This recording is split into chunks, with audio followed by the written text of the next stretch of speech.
CBS 라디오 김현정의 뉴스 쇼. 자, 벌써 문자들이 엄청나게 들어오네요. 지금부터 이제 전월세 얘기를 해볼 건데요, 여러분. 주택상가 임대차 보호법 지난 주말부터 바로 시행이 되고 있습니다. 이제 전세로 2년 살고 난 뒤에 임대인, 그러니까 세입자가 원하면 2년 더 살 수 있고요. 이때 집주인은 세를 5% 이상 올릴 수 없습니다. 그런데 정치권에서는 이 임대차 보호법을 두고 설왕설래가 계속되고 있죠. 가장 큰 반향을 일으켰던 건 미래통합당 윤희숙 의원의 5분짜리 부동산 연설이었는데 국회 본회의장에서 있었던 연설 그 가운데 3분가량을 저희가 직접 들려드리겠습니다. 들어보시죠. 저는 임차인입니다. 제가 지난 5월 이사했는데 이사하는 순간부터 지금까지 집주인이 2년 있다가 나가라 그러면 어떡하나 하는 걱정을 달고 살고 있습니다. 그런데 오늘 표결된 법안을 보면서 제가 기분이 좋았느냐? 그렇지 않습니다. 저에게 든 생각은 4년 있다가 꼼짝없이 월세로 들어가게 되는구나 하는 생각이었습니다. 이제 더 이상 전세는 없겠구나. 그게 제 고민입니다. 제 개인의 고민입니다. 임대 시장은 매우 복잡해서 임대인과 임차인이 서로 상생하면서 유지될 수밖에 없습니다. 임차인을 편들려고 임대인을 불리하게 하면 임대인으로서는 가격을 올리거나 시장을 나가거나입니다. 그러면 제가 임차인을 보호하는 것을 반대하느냐? 절대 찬성합니다. 그러면 어떻게 해야 되느냐? 정부가 부담을 해야 됩니다. 임대인에게 집을 세놓는 것을 두려워하게 만드는 순간 이 시장은 붕괴하게 돼 있습니다. 우리나라의 전세 제도는 여러분들이 모두 다 아시겠지만 전 세계에 없는 특이한 제도입니다. 고성장 시대에 그 금리를 이용해서 임대인은 목돈 활용과 이자를 활용했고 그리고 임차인은 저축과 내 집 마련으로 활용했습니다. 그 균형이 지금까지 오고 있지만 저금리 시대가 된 이상 이 전세 제도는 소멸의 길로 이미 들어섰습니다. 그런데도 많은 사람들은 전세를 선호합니다. 그런데 이 법 때문에 너무나 빠르게 소멸되는 길로 들어설 수밖에 없게 된 것입니다. 수많은 사람을 혼란에 빠뜨리게 된 것입니다. 벌써 전세 대란이 시작되고 있습니다. 제가 오늘 여기서 말씀드리려고 하는 것은 이 문제가 나타났을 때 정말 불가항력이었다라고 말씀하실 수 있습니까? 예측하지 못했다 이렇게 말씀하실 수 있습니까? 30년 전에 임대계약을 1년에서 2년으로 몰렸을 때 2년으로 늘렸을 때 단 1년 늘렸는데 그 전해부터 89년 말부터 임대료가 오르기 시작해서 전년 대비 30% 올랐습니다. 1990년은 전년 대비 25% 올랐습니다. 이렇게 혼란이 있었습니다. 그런데 이번에는 5%로 묶어놨으니 괜찮을 것이다? 지금 이자율이 2%도 안 됩니다. 제가 임대인이라도 세놓지 않고 아들, 딸한테 들어와서 살라고 할 것입니다. 조카한테 들어와서 살라고, 관리비만 내고 살라고 할 것입니다. 불가항력이고 전혀 예측하지 못했다. 100번 양보해서 그렇다 칩시다. 그렇다면 이렇게 우리나라 1000만 인구의 삶을 좌지우지하는 법을 만들 때는 최소한, 최대한 우리가 생각하지 못한 문제가 무엇인지 점검해야 합니다. 그러라고 상임위원회의 축소심의 과정이 있는 겁니다. 이 축소심의 과정이 있었다면 우리는 무엇을 점검했을까요? 네. 윤희숙 의원의 그 국회 5분 연설 가운데 앞에 이제 인사하는 부분과 뒤에 마무리 부분 빼고 나머지를 편집 없이 그대로 들려드렸습니다. 예. 한편에서는 크게 공감한다면서 레전드 연설이라는 극찬이 쏟아지고 있고요. 또 한편에선 반박도 있었는데 민주당 의원 가운데 반박의 글을 직접 올린 분이 있어서요. 좀 만나보려고 합니다. 전세가 월세로 전환되는 건 나쁜 현상이 아니다라고 올린 민주당 윤준병 의원 연결해서 얘기를 직접 들어보죠. 윤준병 의원님 안녕하세요. 네, 안녕하십니까. 네, 우선 윤희숙 의원의 지금 들려드린 이 발언 어떻게 들으신 걸까요? 뭐 조금 정략적으로 전제하고 이렇게 말씀하신 측면이 없잖아 있죠. 뭐 일단 뭐 언론에도 나왔습니다마는 유주택자인데 뭐 임차인이다 이렇게 소개한 부분도 그렇고 본인이 그러니까 성북구에 집을 가지고 계시는데 그래서 수시로 그거는 수도권이라면 그거는 뭐 지방과 달라서 하시라도 거주가 가능한데도 뭐 그런 개인적인 사정이 있었겠죠. 아, 서초구에 이번에 지역구 출마를 하면서 네. 지역구의 전세로 집을 얻어서 임차인으로 들어왔다 이렇게 지금 설명을 했습니다. 그 부분은. 그러니까요. 예. 그래서 서울 같은 경우에는 더더군다나 같은 생활권이어서 예. 거주하는 데는 아무 지장이 없거든요. 물론 뭐 정당 활동하는 데는 거리가 좀 있겠지만 뭐 그런데 뭐 그런 내용이라든지 그 말씀은 그러면 정략적으로 그 전세를 일부러 갔다고 보시는 거예요? 지역구로? 그 말씀은 아니시죠? 뭐 정략적이라고 하는 내용은 아니고 일단 표현이 임차인입니다 이렇게 한 내용들이 뭐 그런 표현을 염두에 둔 것처럼 보인다 이런 뜻이죠. 예, 원래는 임대인 겸 임차인인데 임차인만 강조한 그 부분을 지금 지적하신 거군요. 들어가자마자 나가라고 하면 어떡하나 뭐 이런 표현들 또 4년 후 나가라고 그러면 어떡하나 이런 표현들은 조금 자극성 발언을 염두에 둔 표현들이 아니었나 이렇게 읽었고요. 또 전체적으로 전세제도나 월세제도에 대해서 어차피 주어져 있는 여건에서 변하고 있는 과정인데 이 임대차 3법이 개정됐다고 해서 그게 급격하게 전세제도가 와야 되고 또 월세제도로 전부 갑자기 바뀌는 듯한 표현은 사실은 너무 좀 좋지 않은 방향으로 이렇게 추단하려고 하시지 않았나 이런 생각이 듭니다. 그렇게 느끼셨군요. 그래서 이제 SNS에다가도 글을 그렇게 쓰셨더라고요. 전세가 월세로 전환되는 게 나쁜 현상이 아니다. 인식이 과거 개발 시대에 머물러 있어서 그러는 것 아니겠는가 이런 이제 취지의 글을 적으셨어요. 전세가 월세로 전환되는 게 나쁜 현상이 아니다. 이거 직접 설명을 좀 해주시겠습니까? 뭐 전세에서 월세로 전환되는 과정은 지금 현재도 진행 중에 있고요. 지극히 자연적인 추세로 보입니다. 왜냐하면 윤희석 의원도 지적했다시피 과거에는 전세가 고금리 시대에 임대 전세금을 받아서 고리로 금융 이용도 할 수 있었던 편의가 있었기 때문에 뭐 선호를 일부 했었죠. 그렇지만 지금은 이제 저금리 시대이기 때문에 자금 운용상 여러 가지 한계가 있다 보니까 자연스럽게 전세에서 월세로 전환되는 과정에 있고요. 다만 그 과정 속에서 정책 당국이나 저희들이 우려해야 될 내용이 전세보다 월세가 더 많은 비용을 부담하지 않도록 하기 위한 전환율이나 이런 걸 잘 챙겨서 추가 부담이 없도록 만들어야 되는 과제가 있지만 그러나 전세제도는 선이고 월세는 나쁜 거라고 이렇게 평가하는 것은 자연스럽지도 않고 오히려 전세에서 월세로 전환되는 과정은 지금 흐름상으로 보면 지극히 자연적이더라 이런 내용입니다.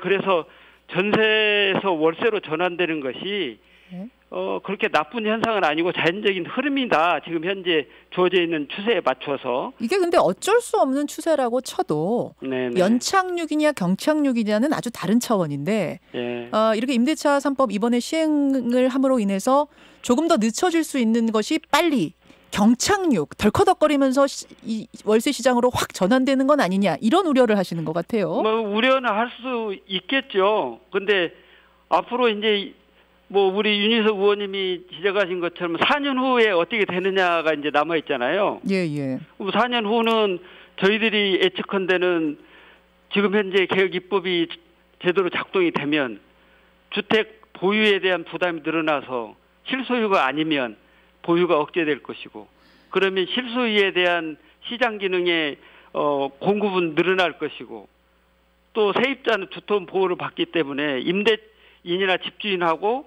임차인하고 관계를 보면 지금보다는 임차인들이 더 유리한 국면으로 전환되는 시장 구조가 형성될 것이다.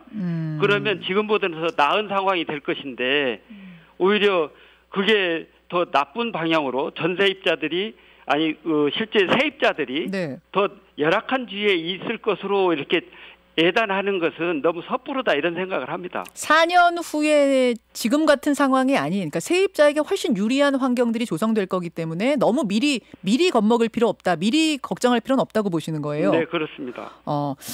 이런 말씀도 하셨어요. 그러니까 월세가 반드시 나쁜 건 아니다, 이런 말씀하셨는데 지금 청취자들 문자가 일부에서부터 많이 들어왔는데 전세와 월세는 이 세입자들에게는 상당히 체감적으로 차이가 크다는 문자들을 많이 보내주세요.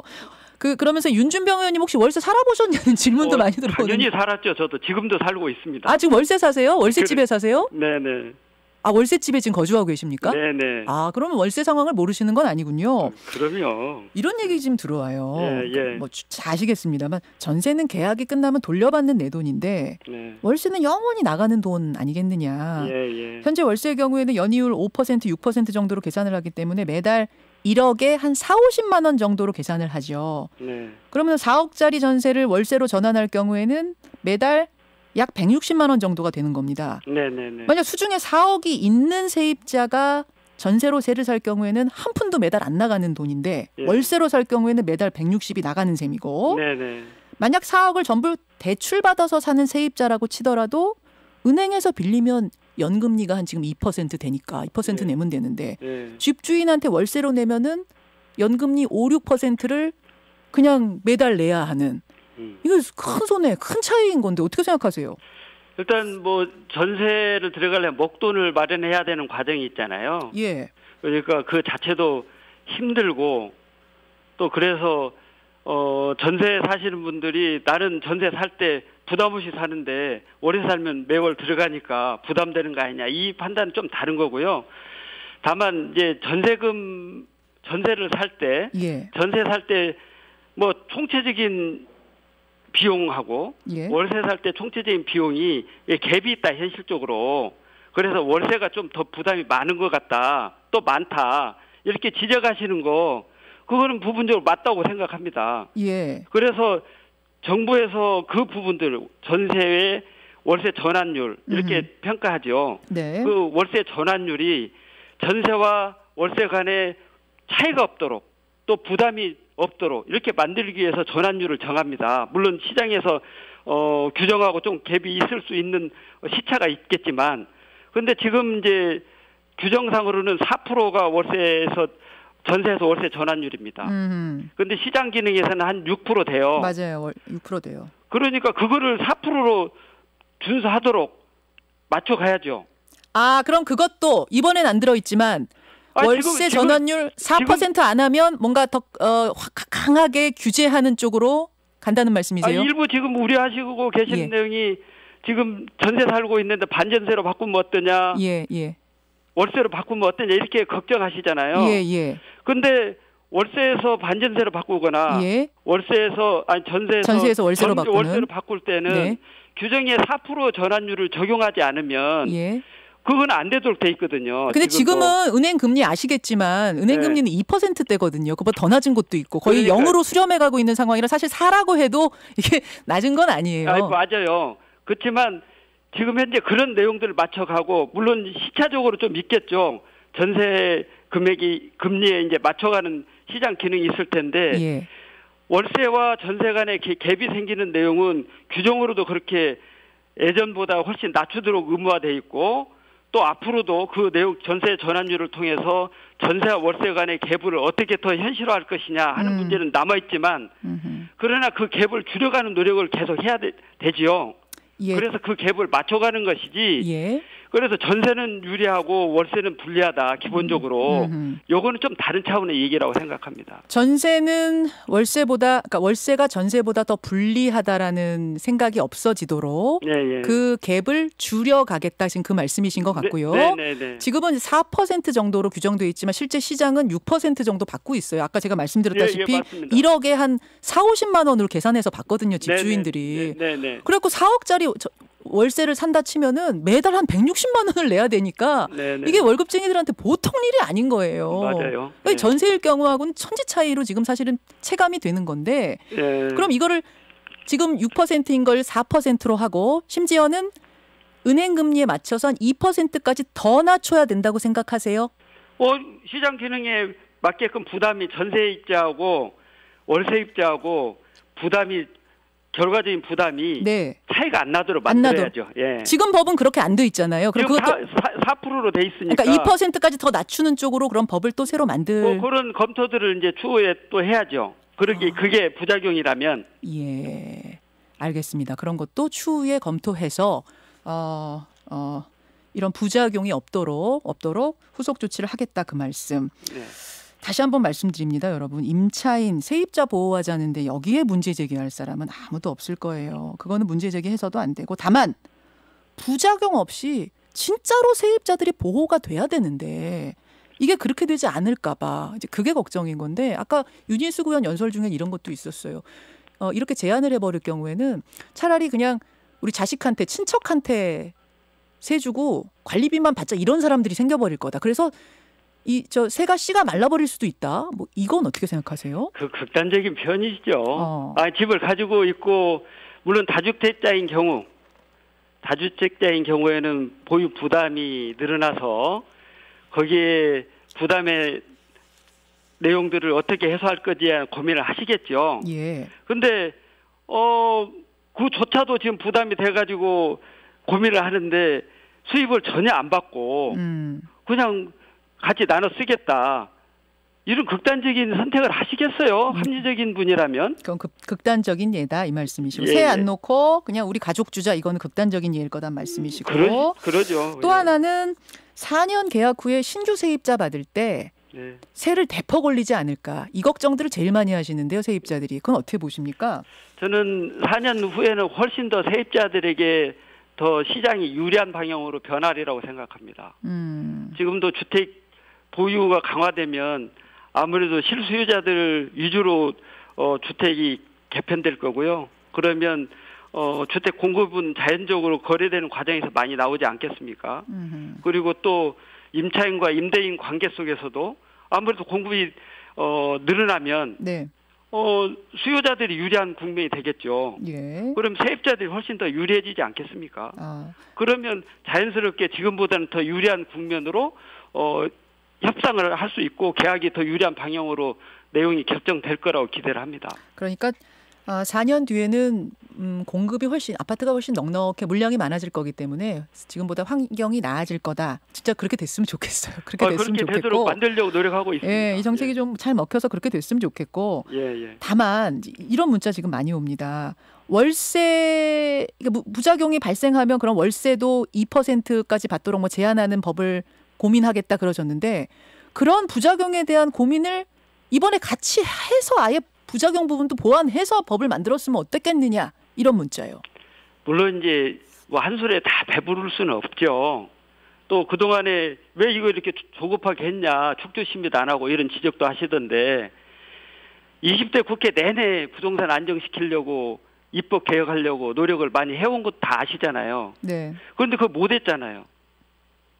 그러면 이번에도 또 그 과정 거치면 아마 20대 국회하고 유사한 과정을 겪었을 거라고 예상이 됩니다. 그 과정 속에 오히려 열악한 지위에 있는 임차인들은 계속 불리해지고, 네. 임대 힘 있는 사람들은 계속 우위에 있어서 네. 오히려 시장 상황을 더 불리하게 만들었을 텐데, 좀 신속하게 개혁해서 계약 갱신 청구권도 좀 담보하고, 또 뭐 계약 갱신할 때 임대료 높일 수 있는 상한도 좀 조정해서 그런 부작용이 없도록 담으면서 또 그 과정 속에서 나타날 수 있는 보완책이 있다면 또 해가야죠. 예. 그걸 모든 걸 알겠습니다. 부분적으로 약점이 있다고 그래서 그것 때문에 해서는 안 된다고 이렇게 얘기할 수는 없는 거 아니겠습니까? 알겠습니다. 여기까지 입장을 먼저 듣도록 하죠. 윤준병 의원님 고맙습니다. 네, 감사합니다. 민주당의 윤준병 의원 이야기를 먼저 들어봤고요.